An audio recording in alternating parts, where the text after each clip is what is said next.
305 times we see the vowel points of Elohim in the name, and 6,500 plus times we see the vowel points of Adonai in the name. Therefore, we know both vowel points, both sets of vowel points, whether they're written with or without holam, or with or without the full hataf batak or the hataf sagol, either way, that they represent either Adonai or Elohim. It's very convenient that the vowel points just happen to change every time we see Adonai, Yod He Wah He, so that no one will say Adonai, Adonai, and it conveniently changes to Adonai Elohim. And this again is because that never represented a tradition of the pronunciation of Yod He Wah He, but rather the pronunciation of the euphemism which is prescribed by the Talmud, which is Adonai and sometimes Elohim.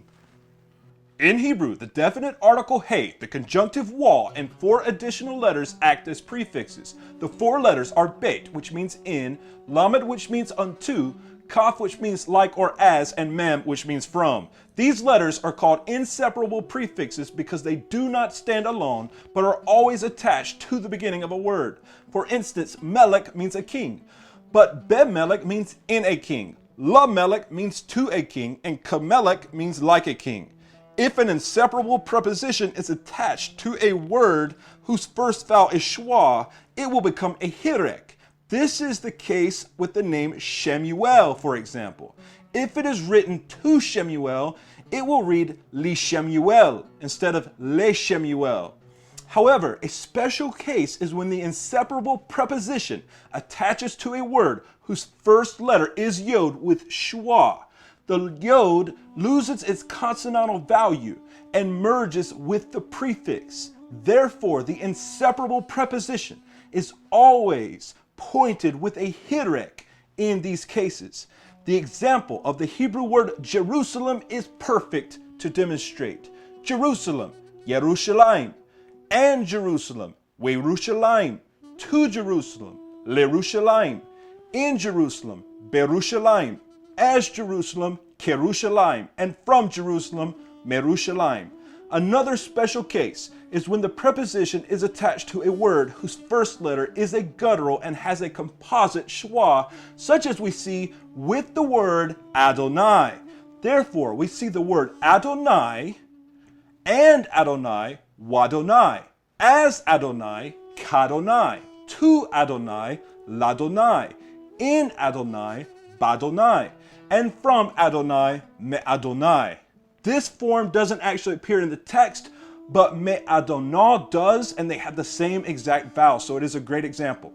If Yehovah were the authentic vowels, we would expect it to follow the same rules of grammar as Yerushalayim, and other words which begin with yod and schwa, such as Yehovah and Yehovah, Behovah in Yehovah, Lihovah to Yehovah, and Mihovah from Yehovah. But we don't. We see the exact same vowel pattern used for Adonai. Here we see Yod He Wah He attached to Wah. The patak vowel, which is normally reduced, reappears here and has been absorbed to demonstrate the exact vowels we see for Wadonai, which means and Adonai. With the letter Bet, we see the patak again. It reappears for Adonai, meaning Badonai, in Adonai. We see this with holam and also without the holam. With lamed, the patak vowel again reappears and stands for Adonai, Ladonai, unto Adonai, with the holam and without it. With mem, the vowel sere is what would appear for Adonai. If Yehovah were correct, it would be a hirek, therefore representing Adonai. With holam or without it, we see Medonai.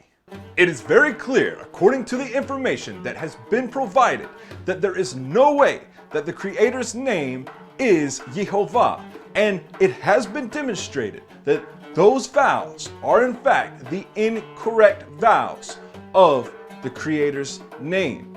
99% of the Jewish world is going to acknowledge everything I have stated here as a fact regarding the vowels of Adonai being inserted into the text, along with the vowels of Elohim.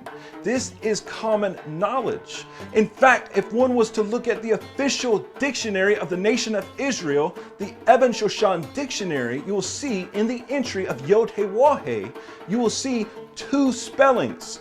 One that has the spellings with the vowel points of Adonai, and one that has the vowel points of Elohim. And of course, the entry lets us know that when those vowels of Adonai appear, one should read Adonai. But when the vowels of Elohim appear, one should read Elohim. Again, Eben Shoshan was a scholar. He graduated from the Hebrew University of Jerusalem. In fact, this is the official curriculum on the subject that is taught from the Hebrew University of Jerusalem, and this fact can be verified by checking out some of the books that have been written by Emmanuel Tov, who is a PhD, who is a teacher there at the Hebrew University.